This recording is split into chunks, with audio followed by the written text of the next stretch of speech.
You're happy. With so much media focus on racial strife, there's a new book with a different take. What Black and White America Must Do Now is written by conservative entrepreneur Armstrong Williams. The book begins with the story of how Williams met and interned for former segregationist Senator Strom Thurmond, who transformed from a staunch opponent of civil rights to a fierce advocate, giving Williams a front row seat to the metamorphosis.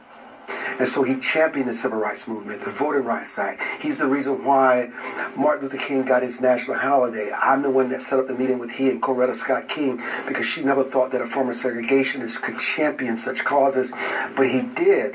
And so from that experience, I learned that people can change, they can be better. That's why I have such issues in my book of people trying to remove statues of 100 years ago, trying to punish people based on something they said 5 or 10 years ago. People can change.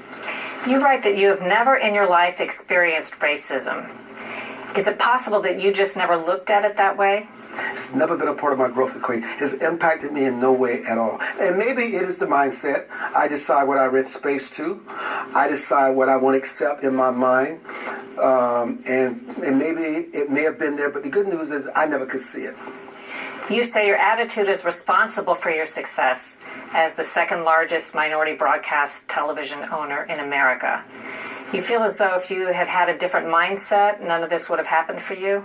I couldn't have a different mindset. I had the best parents in the world. I had a father who accepted my flaws and who accentuated my strengths, who loved me unconditionally, even though he had a 3rd grade education and my mother had a 7th. They felt that we were the hopes for our generation, not just for us as a family, but people to see that you can come out of the system of slavery and bigotry in America and you can strive. That is the promise. That is your mindset, because my best successes, my greatest lessons have come from my obstacles, from my struggles. I welcome the obstacles. Then and only then can I realize who I am and what I'm capable of. To what do you attribute the feeling that many seem to be having now that there are overwhelming racist problems in America?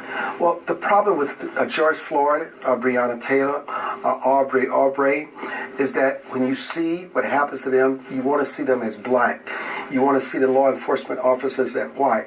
That should be irrelevant. When you can begin to group people together and have them lose their individuality and their identity, and they begin to see themselves as groups. So whatever happened to a black person happens to you. Whatever you accuse a white person of, that's what a white person become. We've got away from this rugged individualism that is so important. We must judge the cop as an individual, because listen, 95% of police officers don't behave that way. They de-escalate the situation, they have to resolve the situation, there's no crime, there's no violence. So what we have to get back is blame the individual, hold them accountable and are responsible for actions. It's not an indictment of law enforcement, it's an indictment of that individual officer. So why do you think there is the opposite feeling among so many and portrayed in much of the media?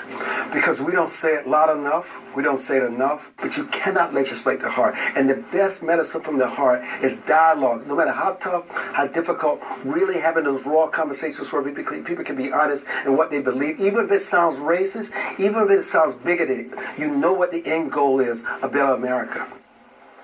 Williams says he's a 3rd-generation Republican, raised on his family's tobacco farm in Marion, South Carolina, with 9 brothers and sisters.